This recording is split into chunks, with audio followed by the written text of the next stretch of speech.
bienvenidos y bienvenidas una vez más a nuestro ciclo de conversaciones de Vamos a Sumar todos los días a las 17 horas.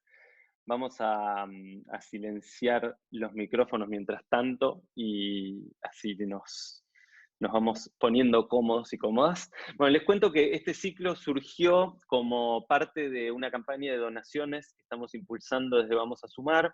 Básicamente nos conectamos con los grandes sumadores, los proyectos del NEA, de Corrientes, Chaco y Misiones, con quienes venimos trabajando y acompañándolos hace unos años, y detectamos que lo primero que teníamos que hacer era una campaña rápida para acercarles temas muy primarios como alimentos y algunos elementos de higiene. Así que lanzamos esta campaña hace un poquito más de una semana, y junto con la campaña lanzamos este ciclo de contenidos en el cual se fueron sumando un montón de gente que forma parte del ecosistema de Vamos a Sumar.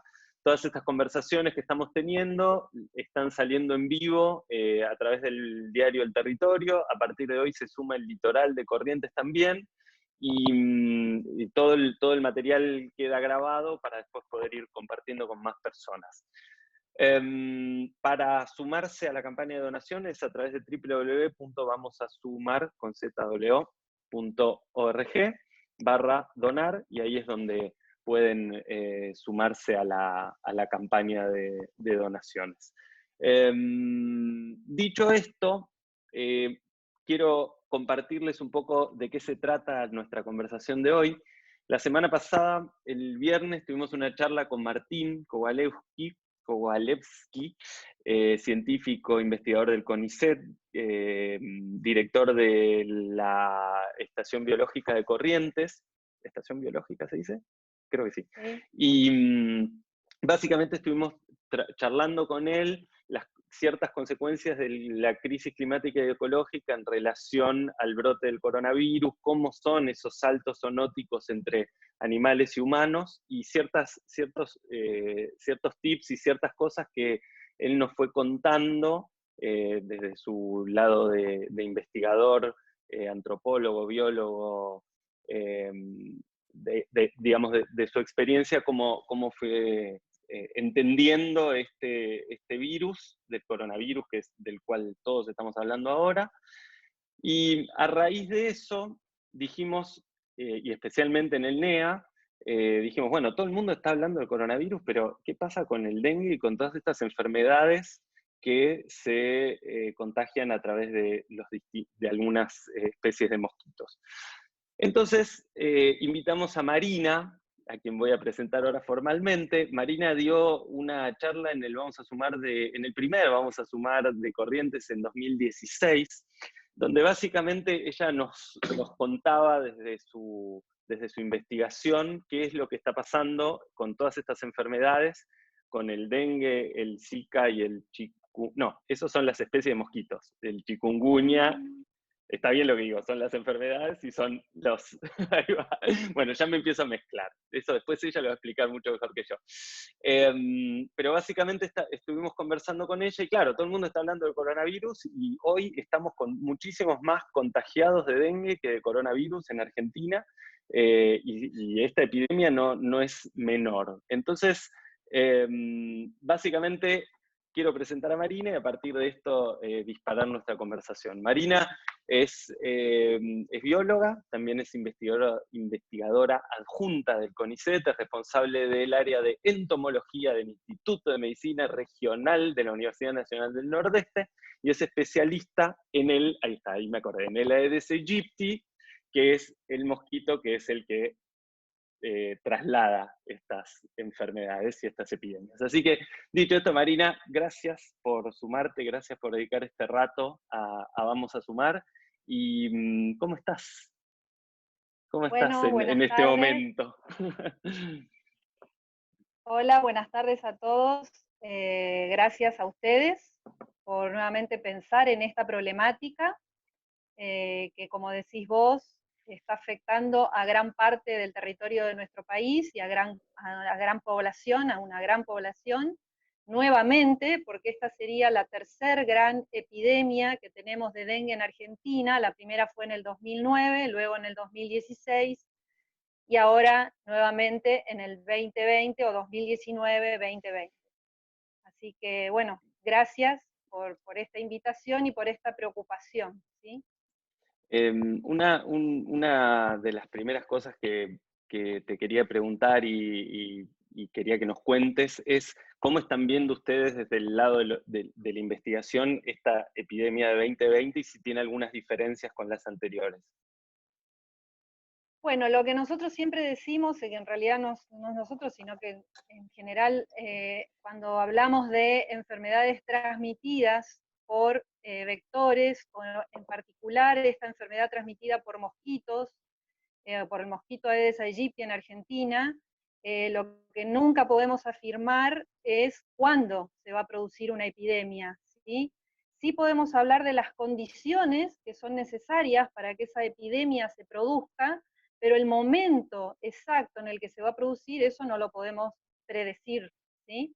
Entonces, para hablar de las condiciones, bueno, siempre mencionamos la existencia, por supuesto, del mosquito vector, que en el caso que vos mencionabas, en nuestro caso es Aedes aegypti, la existencia de población susceptible, es decir, humanos que no hayan tenido dengue para que la epidemia, para que la contraigan, ¿sí? Y por otro lado, la presencia del virus, ¿no? Obviamente fundamental en este caso, ¿no? Y en cualquier tipo de enfermedad o patología, ¿no? Entonces, en este sentido, nosotros no, lo que sí podíamos decir es que sí, podemos esperar una epidemia en cualquier momento a partir de que ingresa el virus en Argentina, porque lo que no tenemos hasta el momento es una forma de presentarse que sea endémica, como en otros países de América, esto es que todo el año tienen casos de dengue. Nosotros tenemos en Argentina concentrados los casos de dengue en las épocas de mayor temperatura, en las épocas estivales, ¿sí? Mayores temperaturas, mayores precipitaciones. Entonces, sí, en esa época podemos esperar dengue, como así también podemos esperar Zika o podemos esperar chikungunya, que también son las otras arbovirosis transmitidas por Aedes aegypti, porque está presente Aedes aegypti y tenemos una gran cantidad de población susceptible, porque recordemos que dengue hay 4 tipos, ¿sí? Dengue 1, 2, 3 y 4, y hasta ahora en Argentina el que mayoritariamente se ha presentado es el dengue 1. Es decir, la población que alguna vez se infectó con dengue 1 ya está protegida para ese serotipo, pero no para los otros 3. Ajá. Entonces lo que Porque, esperamos es, sí, no, decime, sí. no, lo que esperamos es en el verano, cuando hay una gran población o mayor población que migra de los lugares donde el virus es endémico, se presenta todo el año y vuelve a nuestro país, ¿sí? O de esa población que directamente viene a nuestro país por algún otro motivo, alguna persona infectada puede traer el virus y en las épocas estivales donde mayor abundancia de mosquitos tenemos, se puede producir la epidemia. Ok, ahora, algo que conversábamos antes y que personalmente me llama mucho la atención es que siempre fue una enfermedad que se concentraba en el norte, especialmente en el noreste argentino, y ahora, por ejemplo, nosotros estamos acá en Buenos Aires y estamos teniendo muchísimos casos en Buenos Aires. Bueno, Digamos, ¿cuál es la sí, sí. razón? Bueno, lo que ocurre en el 2020 es, como vos lo mencionabas, el coronavirus. Y el coronavirus, porque ¿qué ocurre cuando comienza, se detecta algún caso de dengue? ¿Cuáles son las políticas de control a seguir por los ministerios locales o los ministerios nacionales o el Ministerio de Salud Nacional? Cuando aparece un caso de dengue, lo primero que hay que hacer es controlar ese foco, es decir, comenzar con las actividades de rociado del adulticida para eliminar la población del adulto inmediatamente que está transmitiendo el virus, ¿sí? En ese lugar, que sería esa manzana y las manzanas de lindantes, ¿sí? ¿Por qué? Porque la Aedes aegypti generalmente no se traslada más, no se mueve más de 100 metros, 200 metros, porque tiene todo a disposición, ¿sí? En el radio donde se mueve. ¿Qué pasó? Bueno, el coronavirus hizo que muchísimas actividades se restringieran, entre ellas las actividades de control, que son las de rociado, la de ingresar a la vivienda y, por ejemplo, fumigar o dar vuelta a los criaderos por parte de, me estoy refiriendo a las autoridades sanitarias, ¿sí? O a los ministerios o a las direcciones de saneamiento ambiental, que son las que generalmente participan en estos casos. Al restringirse todo ese tipo de actividad por la cuarentena, efectivamente no pudimos bajar rápidamente las poblaciones del vector, a partir de que se iban produciendo los casos. Yo creo que esto se dio en todas las localidades, ¿sí? Entonces, lo que no podíamos hacer rápidamente era controlarlo. Y a su vez, por la cuarentena, nos quedábamos en casa. Y sabemos que el mosquito cría es en casa, no tenemos que ir a ningún lado para encontrarlo, está en nuestro patio, están en los recipientes que tenemos en la casa, por lo tanto tenemos mayor posibilidad de contacto con el virus, o sea, con el mosquito y con el virus. Entonces, estos dos factores creo que son los que no teníamos previstos para esta epidemia 2020, que potenciaron ahora el número de casos. ¿Y vos crees que esto está bajando hacia el centro-sur argentino a raíz Bueno, de un eso tema es otra, climático perdón, o no, por no, otro? perdón. Entonces, en relación a lo que vos preguntabas, porque esto es algo general, pero bueno, ¿qué pasa en la zona templada? Es decir, provincia de Buenos Aires o ciudad de Buenos Aires, ¿sí? Yo creo que voy a tomar tres aspectos de estas cuestiones. Tanto el coronavirus, ¿sí? Estos virus que aparecen así de golpe, ¿sí? Que no estaban afectando a la población humana, a nivel mundial me refiero, eh, como los virus en general, transmitidos por vectores, en particular por mosquitos, ambos son virus ARN y ambos son virus que originalmente se encuentran en los animales.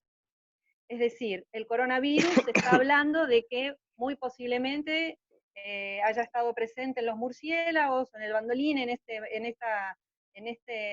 especie de mamífero que parece un tatú, digamos que puede volverse una bolita. Todavía no se sabe bien efectivamente en cuál de estas especies ha estado presente. Y los virus, por ejemplo, originariamente el virus dengue, el virus Zika, el virus chikungunya, originariamente estuvieron presentes en primates no humanos, ¿sí?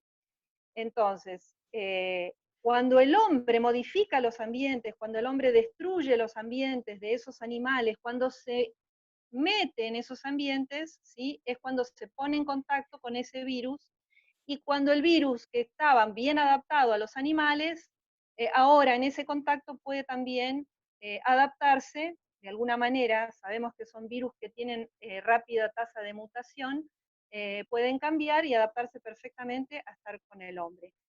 A su vez, el hombre lo que hace es modificar ese ambiente, ¿sí? Lo destruye, lo modifica y lo adapta para así decir, crea nuevos ambientes que pueden ser propicios no solo para esa especie, ¿sí? A la cual se le ha destruido el ambiente, como por ejemplo el mosquito, y el mosquito se adapta perfectamente a estar junto con el hombre, como es el Aedes aegypti, que es originario de África, de las zonas selváticas del África, pero que se adaptó perfectamente a vivir y a reproducirse en un ambiente urbano.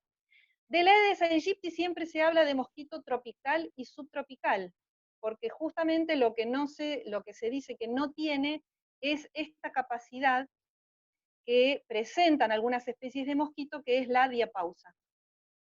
Perdón, La la diapausa, diapausa. que es una forma de latencia, que es una forma de detener el desarrollo, de detener su desarrollo cuando las condiciones no son favorables.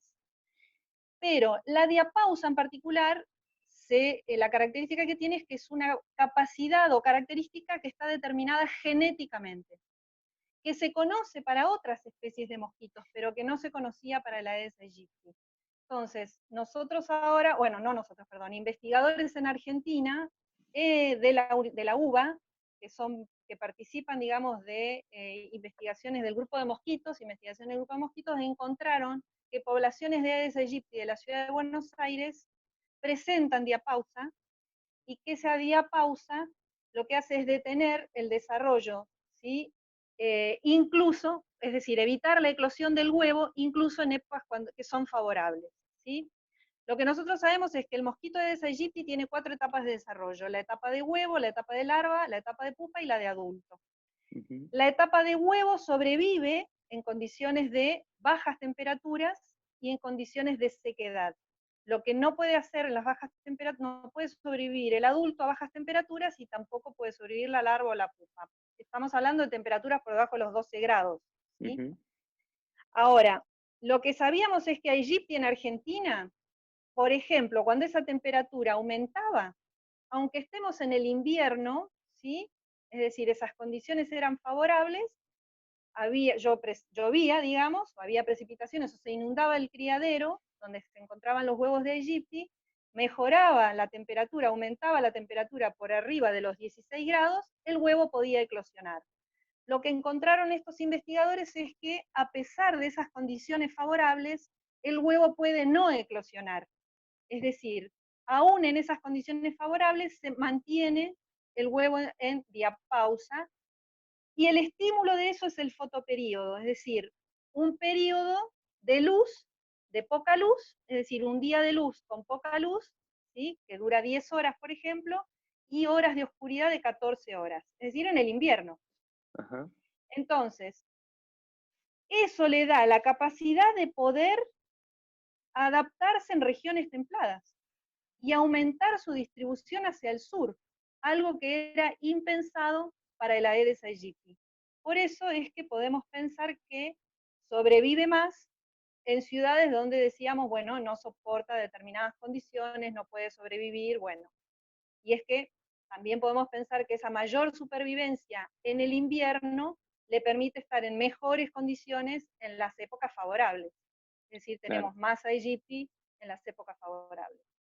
O sea que estamos en el horno, de alguna manera, por lo que vos Sí, estás claro. diciendo. Esta especie es fantástica, esta especie tiene muchas capacidades, o sea, muchas características que le permiten adaptarse a condiciones favorables y muchas características que a su vez le permiten, porque por ejemplo, una condición desfavorable es que se seque el criadero, ¿sí? Entonces, ¿qué hace para que, por ejemplo, que no muera toda su población o todos los huevos que ha depositado en un criadero? Bueno, distribuye sus huevos en diferentes tipos de criaderos. Generalmente no deposita todos los huevos en un único criadero. Entonces es como poner sus Claro, huevos en distintos tipos de criaderos. Bueno, se me secó uno, no importa, mis otros hijos van a sobrevivir, ¿sí? Porque los claro. puse en otro criadero que no se seca, porque la infinidad de criaderos en la que se ha encontrado Aedes aegypti es muy grande.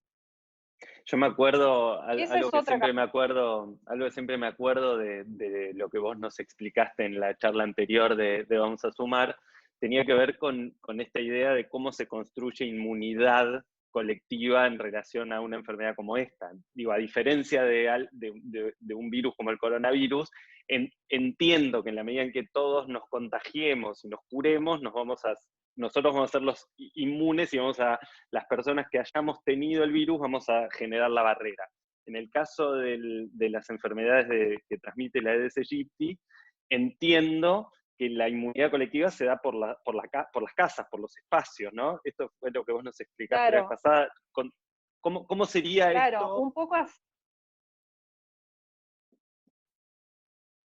Claro, exactamente lo que vos decís. ¿Se me escucha? Ahí volviste, sí. Bueno, es exactamente como vos decís. En el caso de estas enfermedades que se transmiten de persona a persona, la inmunidad se adquiere a partir de que uno se infecta, ¿sí? O se vacuna, ¿no? Ujú, Obviamente, que en el caso del coronavirus todavía no tenemos vacuna. Pero exacto. cuando participa un vector en esta transmisión, como es el caso de dengue, zika, chikungunya, fiebre amarilla, nosotros además de la inmunidad en la persona, ¿sí? Podemos hablar de una inmunidad en la manzana, una inmunidad en la comunidad, o una inmunidad en el barrio, que es que uno tiene limpio o puede eliminar los diferentes tipos de criaderos de su domicilio, ¿sí? Y va a ir favoreciendo, ¿sí?, al resto de los vecinos, porque no va a criarse ahí el Aedes aegypti. O sea, si esa limpieza, si esa eliminación de criaderos se produce ¿sí? En cada uno de los vecinos de la manzana, esa manzana va a ser inmune de alguna manera, y podrá trasladar, si ese acto se traslada hacia otras manzanas, toda la comunidad se inmunizará de la presencia de la Aedes aegypti en esos lugares, ¿no? Entonces, Con lo cual, otra característica, con lo cual la clave sigue la siendo eliminación de los la criaderos. eliminación de los criaderos. Claro, ahora, ¿qué pasa cuando yo no puedo eliminar mi criadero? Porque Aedes aegypti, por ejemplo, también se cría o se reproduce en los tanques de agua que uso para almacenar el agua. Bueno, si no lo puedo eliminar, es necesario que lo tape adecuadamente, ¿sí? Si necesito colectar agua, que es la realidad de muchísimas localidades del interior de la Argentina, donde uno necesita colectar agua porque no tiene agua corriente de red, entonces, bueno, la manera adecuada de colectarla también favorece que no se reproduzca la Aedes aegypti, ¿no? Pero quería resaltar otra cuestión. Habíamos hablado que seguramente Martín Kowaleski en la charla pasada mencionó esto de la zoonosis, ¿sí? De cómo se produce esto, de que el humano ingresa al hábitat donde se encuentran los animales, que naturalmente están infectados con los virus, modifica ese ambiente, bueno, y es ahí donde se pone en contacto con esos virus. Pero hay otra característica que tenemos los humanos, o la humanidad en relación a cómo se producen estas grandes epidemias. Y son las grandes concentraciones humanas, porque cuál es la velocidad de transmisión es mayor de cualquiera de estas virosis cuando las concentraciones humanas son mayores. Y si tenemos en cuenta que a partir del 2007 las zonas urbanas a nivel mundial pasaron o sobrepasaron en cantidad de habitantes a las zonas rurales, y que para el 2050 se espera que aproximadamente, digamos, ya ese porcentaje, digamos, de zonas urbanas sea superado muchísimo más, y que el 90% se encuentren en Asia y en África, esas grandes concentraciones humanas. Pensemos de dónde vinieron estos virus fundamentalmente. Dengue, Zika, chikungunya, ¿sí? Fiebre amarilla se originaron en África. Y todo lo que tiene que ver con la gripe aviar, con el coronavirus, etcétera, etcétera, se originaron en Asia. Y estamos hablando de los lugares donde en el 2050 vamos a tener el 90% del crecimiento de la población mundial. Entonces, bueno, la Bueno, concentración humana, claro, la concentración humana es un factor sumamente importante para la transmisión, para favorecer la transmisión de estas enfermedades, ¿sí? Y en nuestra región es muy claro, porque si hablamos de años digamos, de gente que se trasladó desde zonas rurales hacia zonas urbanas por las grandes concentraciones de la tierra, ¿sí? Acá en el Chaco se ha producido enormemente en los últimos 20 años, ¿sí? Donde población rural se traslada, no hablamos de la ciudad de Resistencia que tenemos 400.000 habitantes, hablamos de localidades, de otras localidades, que van creciendo exponencialmente debido a esta situación. Entonces tenemos caldo de cultivo para todo, ¿sí? y pareciera que tenemos para Y por rato. otro lado, otro aspecto, para rato, exactamente, Ibas a decir que por otro lado, otro aspecto, se corta. ahí No, va, un tercer factor que quería mencionar, la capacidad de estos virus de saltar de una especie a otra. Es decir, virus que saltan de una especie animal y que se adaptan, por ejemplo, a otra especie animal, que puede ser otro vertebrado, mamífero, ave o lo que sea, o que puede ser un invertebrado, como en el caso del mosquito, y a su vez al humano. Entonces los virus tienen esta capacidad, ¿sí? Una cosa que comentaba Martín la semana pasada era que él es un estudioso de todo lo que tiene que ver con monos, especialmente aulladores, ¿no? Pero lo que él comentaba era cómo trabajar con esas interfaces en donde nos cruzamos humanos con animales y cómo ser muy respetuosos con eso y cada vez más, digamos, como que él decía, estamos viendo una puntita de un iceberg que lo que viene debajo es impredecible. Ahora, esa interfase en la selva, en el monte, uno la entiende y la visualiza mejor. Ahora, en el caso de las enfermedades y los mosquitos que vos estudiás, la interfaz es acá, al lado mío, en el tachito de agua, porque me lo cruzo todo el tiempo, digamos. Digamos que entiendo que eso es así y que por eso, me acuerdo que vos nos explicabas que había distintas líneas de trabajo para revertir este tipo de enfermedades, como ser un tema de biotecnología, de generar como unos mosquitos artificiales que iban a negativizar la enfermedad, etcétera. ¿Cómo está todo eso? ¿Seguís en tu posición de que lo importante es revertir los criaderos o estás mirando algún otro tipo de solución? No, yo creo que la solución tiene que ser integral, pero lo que no tiene que incorporar esa solución, que ahora, digamos, te comento, digamos, lo que no tiene, me parece a mí, que integrar esa solución es la posibilidad de introducir en la naturaleza eh, cuestiones que no podemos dominar, que no sabemos cómo dominarlas. Por ejemplo, algo genéticamente modificado, que no sabemos cuál va a ser, en definitiva, el resultado de introducir algo genéticamente modificado en la naturaleza. Entonces, hay soluciones para este tipo de enfermedades. Hay que, por supuesto que toda solución en esta cuestión sanitaria es tiene una pata política, vamos a hablar, digamos, en este sentido, tiene una cuestión que es política, es decir, de políticas sanitarias, me refiero, ¿no? Y entiendo que en lo que hace a las enfermedades transmitidas por Aedes aegypti, que es el mosquito que convive con nosotros, y que sabemos que con provisión de agua potable adecuada, con una vivienda adecuada, ¿qué significa esto? No puede ser una vivienda que no sea construida de material, ¿sí? Tiene que ser una vivienda con aberturas adecuadas, también con mosquiteros, con posibilidades de aire acondicionado. O sea, la vivienda tiene que ser adecuada para evitarla. Además, las condiciones que hagan que la persona o las personas que habitan en esa vivienda no tengan que estar generando a su vez criaderos. O sea, la educación es muy importante en estas cuestiones, ¿sí? Es otra pata muy importante en esta cuestión.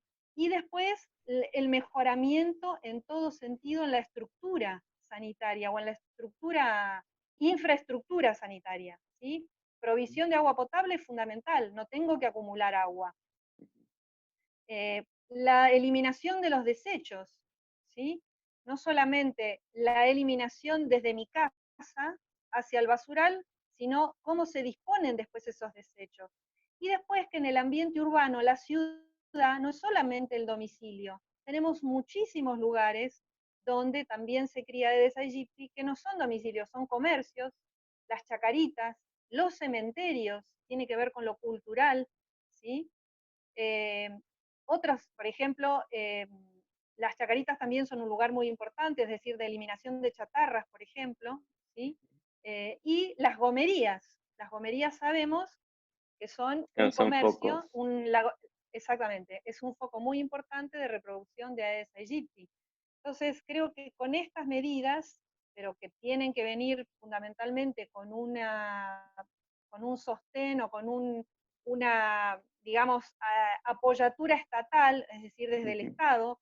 Si estamos hablando de educación, es fundamental que el Estado esté presente en esto, y aprovechemos el momento del coronavirus, ¿sí? Que vamos a estar en casa, y que todas las escuelas o los docentes están en contacto con sus estudiantes para también proponerles actividades que estén relacionadas con la posibilidad de eliminar criaderos en sus domicilios, ¿sí? Total. Eso Pareciera, también pareciera sería que, otra pareciera cuestión. que a nivel información estamos totalmente metidos en el coronavirus y nos estamos olvidando de algo que parecería que nos puede traer consecuencias similares o peores, ¿no? o da la sensación. Digo, hoy las cifras de contagiados son mucho más altas mirando el dengue que mirando el coronavirus en Argentina, y además, si bien el ratio de contagio del coronavirus es altísimo, el ratio de contagio del dengue también es altísimo, porque claramente tenés este bichito que vos estudiás que te lo lleva de acá para allá. Entonces, ¿cómo crees que tenemos que plantarnos comunicacionalmente también en este momento, ¿no? Para prestarle atención? Bueno, es muy importante que aprovechemos, digamos, este momento en el que estamos en nuestras casas para no solamente hablar del coronavirus, que está afectando a una parte de la población y que a su vez, en cuanto al número de muertos, podemos decir que es un número mayor que el de dengue. Todos sabemos que si bien dengue no tiene un porcentaje de mortalidad alto, como podría ser el de fiebre amarilla, eh, hasta ahora creo que hay 11 defunciones en Argentina con esta epidemia, o sea que tenemos que hablar de muertes por dengue en Argentina, y tenemos que pensar que hay también población de riesgo para dengue, así como hay población de riesgo para chikungunya, hay población de riesgo para dengue, es decir, aquella persona que no puede acceder rápidamente a un centro de salud o a un hospital y desencadena de alguna manera algunos signos de gravedad para dengue, puede eventualmente fallecer, puede morir. En Misiones han muerto un adolescente y ha muerto una joven de 30 y pico de años, ¿sí? Entonces son muchos los factores, digamos, que tenemos que tener en cuenta, pero bueno, hay población de riesgo. Y por otro lado, No, pero, en Argentina... perdón que te interrumpa un segundo. Hoy en Misiones hay alrededor de 8.000 casos, si no me equivoco, lo que leí es que solamente en Misiones hay alrededor de 8.000 casos. Entonces, si estamos trabajando para aplanar la curva, mirando el coronavirus y toda esta estrategia de cuarentena y demás, y nos colapsa el sistema de salud por el dengue, estamos en problemas, independientemente de las tasas de mortandad o no. ¿O me equivoco? Claro, sí, también. No, no, exactamente. En general, en los casos de dengue, así como los de coronavirus, también pueden darse asintomáticos, pero Ujú. nadie está exento de desarrollar la forma grave de la enfermedad, ¿sí? Y tengamos en cuenta que hay más posibilidades de desarrollar la forma grave de la enfermedad cuando uno ya estuvo infectado, cuando uno ya tuvo un tipo de dengue y ahora hay circulando dos tipos más, ¿sí? Y se infecta Okay. con otro serotipo, hay mayor posibilidad de que desencadene la forma grave de la enfermedad. Entonces, como vos decís, si estamos colapsados en un sistema de salud por dengue, se va a dificultar poder trabajar con la otra epidemia que tenemos, que es la de coronavirus, ¿sí? Entonces, lo que vos Eh, decías es que están circulando las otras dos cepas del virus. O sea, ¿el dengue hay 2 más, y 3 ya están circulando o sigue siendo del dengue 1? es 1, 2 y 4. Ok. Y Actualmente 1, 2 y 4. o sea, la mayor cantidad de gente tuvo 1 en Argentina. Los Hubo que el tuvieron 1, dengue sí, 1 y hoy sí, hay el riesgo del recontagio con el dengue 2 o el dengue 4. Con lo exactamente. cual nos tenemos que cuidar doble. Claro, y además, hola, Perdón que se sí, no filtró importa, un micrófono, no decime. importa. Pero no, además el punto es que si hay 3 serotipos circulando, yo me puedo infectar con los 3. Claro, O sea, claro, no es que porque estoy infectado con dengue 1 no me infecto con dengue 2 o con dengue 4. No, me puedo infectar con los 3, claro. ¿sí? Mientras tanto, les digo, mientras seguimos conversando con Marina, si surgen preguntas, pueden o Ahí levantar la surgió una mano. pregunta. Ahí surgió Sí, una pregunta, creo que alguien preguntó algo sobre cómo se traslada así es. pasivamente la Aedes aegypti.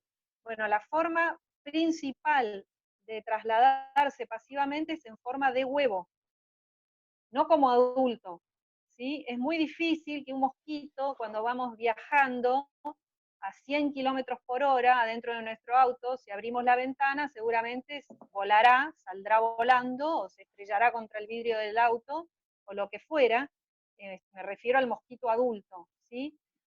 La forma en que se transmite que se dispersa, perdón, fundamentalmente es como huevo. ¿Por qué? Porque tiene esta capacidad de mantenerse eh, detenido su desarrollo, ¿sí? En latencia durante la época fría o en cualquier momento cuando se seca el criadero, y ese criadero yo lo traslado de un lugar a otro, ¿sí? Y ahí estoy llevando los huevos de Aedes aegypti de una ciudad a otra, fundamentalmente a través del comercio de neumáticos. Se ha trasladado en Argentina Mirá. de un lugar a otro, llega a un lugar donde en un momento favorable, por ejemplo, cuando se producen las precipitaciones y las temperaturas son favorables en ese lugar, eclosiona y bueno, y ahí tenemos a Aedes aegypti nuevamente. ¿Y no existe un protocolo, por Eh, ejemplo, para los traslados de neumáticos? O sea, me llama la atención, ¿no? Porque es tan obvio. no, no, que yo sepa, no. Bueno, la Impresionante. forma en que nosotros en Argentina tenemos además Aedes albopictus. Aedes albopictus es otra especie cuyas características biológicas son muy similares a la Aedes aegypti, y Aedes albopictus llega al continente americano en el año 1985 en un cargamento de neumáticos usados de Japón a Estados Unidos. Aedes albopictus es una especie que no estaba presente en América, en Estados Unidos hasta ha logrado desplazar a Aedes aegypti de algunos lugares, de algunas regiones, y es vector de dengue, el principal vector de dengue en Asia y de otras diferentes arbovirosis, ¿sí? En América todavía no está comprobada su participación como vector, aunque se demostró que poblaciones criadas en laboratorio pueden transmitir diferentes tipos de virus, ¿sí? Poblaciones de albopictus colectadas en América, Ujú. criadas en laboratorio, infectadas, pueden transmitir esos diferentes virus. Y en Argentina tenemos albopictus en Misiones y en el norte de Corrientes. Y bueno, hasta ahora ingresa en el año 98 y hasta ahora se piensa que ingresa desde Brasil con el comercio de tacuaras Mira. eh, ornamentales, digamos, utilizadas para la ornamentación. Wow. Eh, no está sí.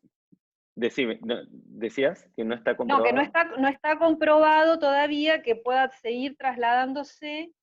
Se pensaba que iba a llegar pronto a Buenos Aires, imagínate que ingresó en el año 98 y estamos en el 2020 y todavía no se lo detectó en Buenos Aires, porque en Estados Unidos es muy abundante en las zonas frías Aedes albopictus, mientras que en Argentina solo está concentrado en la zona subtropical. Bien. Esto que vos decías es importante del neumático, porque nosotros encontramos mucho Aedes albopictus, al igual que Aedes aegypti, en neumáticos en Misiones. Ok. Bueno, importante para los misioneros mirar los neumáticos. Hay una pregunta de Martín que pregunta si existe alguna relación probada entre cambio climático y la expansión en la distribución de la enfermedad del dengue. Probada, Hmm. yo no, en realidad porque en general son estudios que se hacen, digamos, por separado. Los estudios de cambio climático, por un lado, y los estudios de distribución de las especies que transmiten dengue por el otro. Por lo tanto, pero sí se piensa que puede ser un factor que permita la mayor distribución de esta especie a zonas, a diferentes zonas, o por lo menos, no sé si su mayor distribución, pero también puede ser su mayor abundancia. Pensémoslos en estos términos. Si nosotros estamos hablando de que Aedes aegypti, por ejemplo, es un mosquito que en su momento, ahora ya sabemos que también puede criar en zonas templadas, pero que se restringía su distribución a las áreas tropicales o subtropicales, ¿sí? Y hay una distribución o movimiento, por decirlo de alguna manera, hacia el sur de las isotermas, ¿sí? Es decir, donde teníamos siempre temperaturas 20 grados como promedio, pasamos a tener temperaturas, digamos, en localidades más al sur de 20 grados. O sea, por ejemplo, una latitud de 20, las temperaturas más cálidas las pasamos a tener más al sur, ¿sí? Bueno, tal vez no sé si le permite por ahí distribuirse, ¿sí? O mejor dicho, no distribuirse, sino cuando se distribuye en esa nueva localidad que está más al sur, se puede adaptar y reproducir perfectamente, ¿sí? Y por otro lado, los cambios, digamos, en el aumento de las precipitaciones.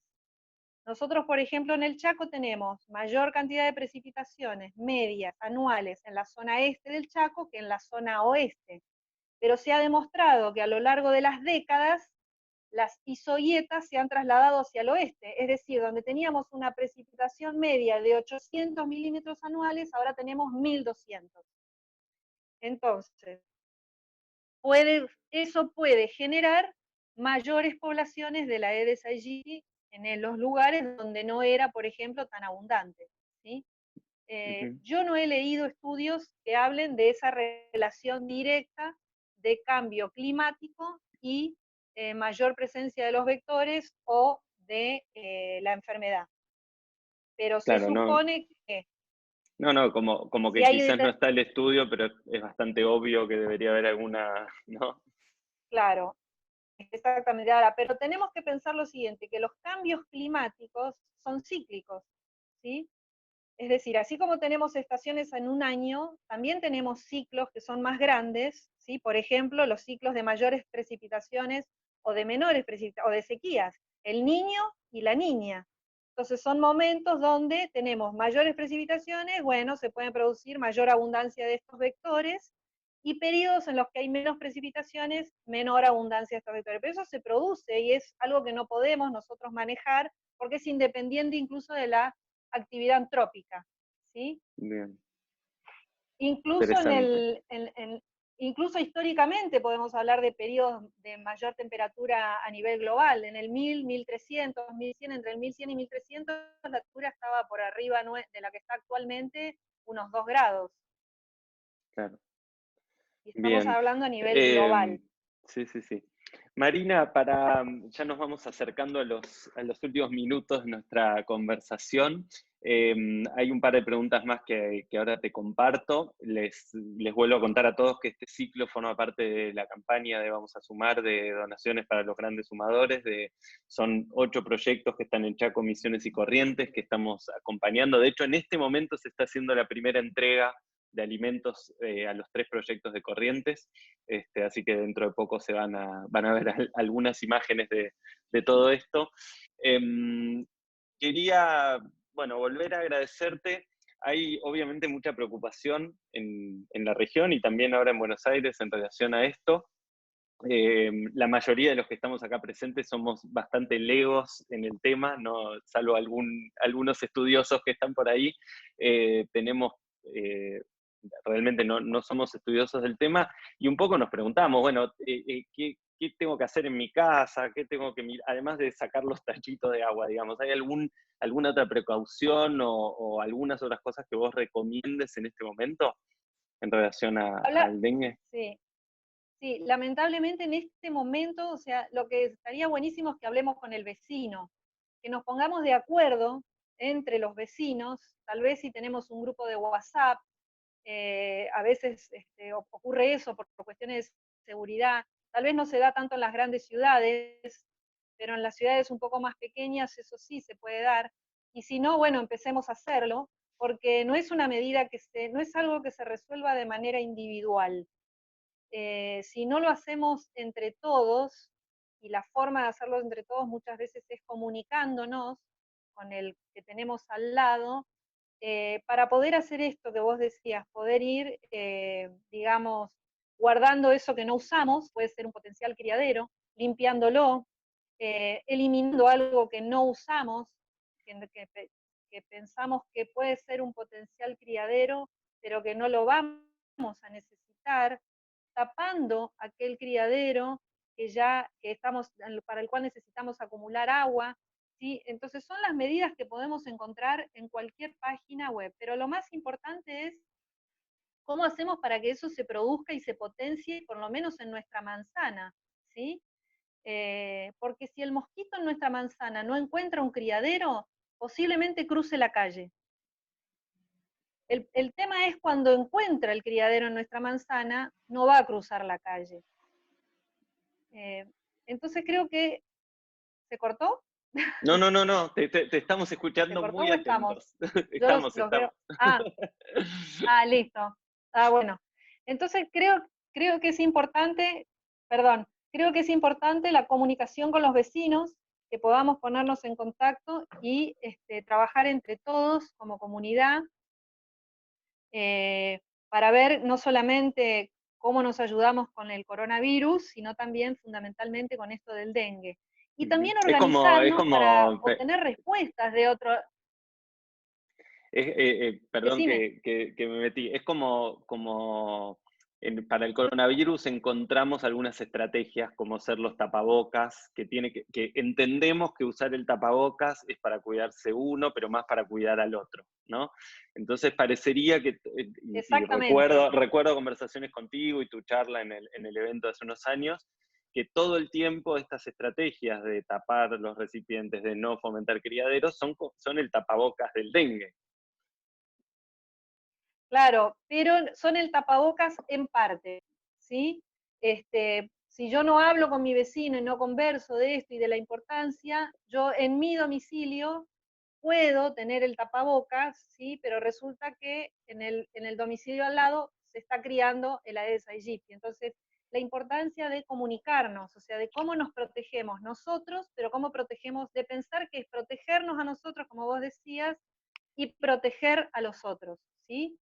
Eh, que esto le podemos decir al vecino, no ir a decirle al vecino, no seas sucio y limpia tu patio, no. ¿Cómo nos podemos proteger entre todos del dengue? ¿Sí? Es esta forma, o sea, si nosotros no tenemos criaderos en mi casa, yo te protejo a vos también, no solo me protejo yo, Ujú. ¿sí? Totalmente. Bueno, tengo Esa es otra forma. unas preguntitas más que surgieron acá. En relación a los repelentes, ¿qué pensás? Porque hay ciertos temores por la toxicidad de los repelentes y demás. Y después, en relación a si hay vacunas o medicamentos que ya se estén desarrollando efectivos para esto. Bueno, en relación a los repelentes, el que compramos en la farmacia es muy efectivo, hay incluso para niños, para adultos y hay incluso repelente para niños. Y los más efectivos son los que el conocidísimo, que no lo voy a mencionar porque no voy a hacer propaganda, porque si no van a dejar, pero lo No hay compramos en problema, no hay problema. cualquier, bueno, lo compramos en cualquier farmacia. Me refiero al repelente para el cuerpo, ¿sí? Porque después están los repelentes ambientales, ¿sí? Es decir, pensemos que una espiral, una pastillita que colocamos en el, en el dispositivo que enchufamos, ¿sí? Esos son repelentes, no matan al mosquito, sino que lo repelen, ¿sí? Ujú, Entonces son bastante efectivos. Está bueno que los utilicemos para evitar que el mosquito se nos acerque y que nos pique, y que fundamentalmente en este momento de epidemia. Después hay otros que son más caseros, pero que no tienen la misma efectividad, ¿sí? Entonces, y respecto de la toxicidad, creo que los productos hablan creo que la etiqueta o en el envase está la forma correcta de aplicárselo, y obviamente no hay que ponerse en los ojos, no hay que tragarlo, no hay que, si uno tiene en la mano, no llevarse la mano a la boca, porque efectivamente son tóxicos, ¿sí? ujú. No te van a matar posiblemente, pero sí te van a generar un momento bastante desagradable. Bien. ¿Y la otra cuál era? En relación a las vacunas o Ah, desarrollos de medicamentos. bueno, la OMS que había autorizado la vacuna que se había aprobado en Asia, ¿sí? Sobre todo en Filipinas, bueno, ahora la sacaron de circulación porque trajo problemas, incluso hasta pensaban que podía llegar a generar la muerte en algunas personas que se la aplicaban. Por lo tanto, hay que volver a pensar el tema de las vacunas, que sería muy bueno, pero bueno, lo que tenemos que pensar es lo siguiente. Nuevamente, Aedes aegypti no transmite solamente dengue, transmite Zika, transmite chikungunya y se piensa que transmite muchos otros virus de los cuales todavía no nos hemos infectado, ¿sí? Y de los cuales todavía no conocemos. Por lo tanto, si pensamos únicamente en las vacunas o la vacuna como la gran solución, tendríamos que empezar a pensar que tenemos que aplicarnos unas cuantas. Entonces, vuelvo a insistir con lo mismo, ¿sí? Insisto con esto de la mejor medida de prevención es controlar la tasa de natalidad del mosquito. ¿Sí? Bien, buenísimo, Marina. Bueno, lo que vamos a hacer ahora es ir cerrando la transmisión que estamos haciendo con el territorio en vivo, y quienes quieran nos podemos quedar un ratito más con vos si tenés unos minutos, Marina, y terminamos de sacar algunas dudas, que hay algunas preguntas más. Así que vamos a cerrar oficialmente la transmisión, una vez más agradeciendo a Marina por este tiempo y esta rica y valiosa información que compartió con nosotros. Contarles que esto sigue siendo parte de la campaña de Vamos a sumar.org/donar, que es donde pueden sumarse y aportar a la campaña. Y toda esta iniciativa de la campaña es posible gracias a los impulsores de esta iniciativa, que son Techo y Familia Bercomat, y en conjunto con la Fundación Más Voces, con quienes estamos haciendo esta campaña de donaciones. Así que, Marina, un último agradecimiento para la transmisión en vivo.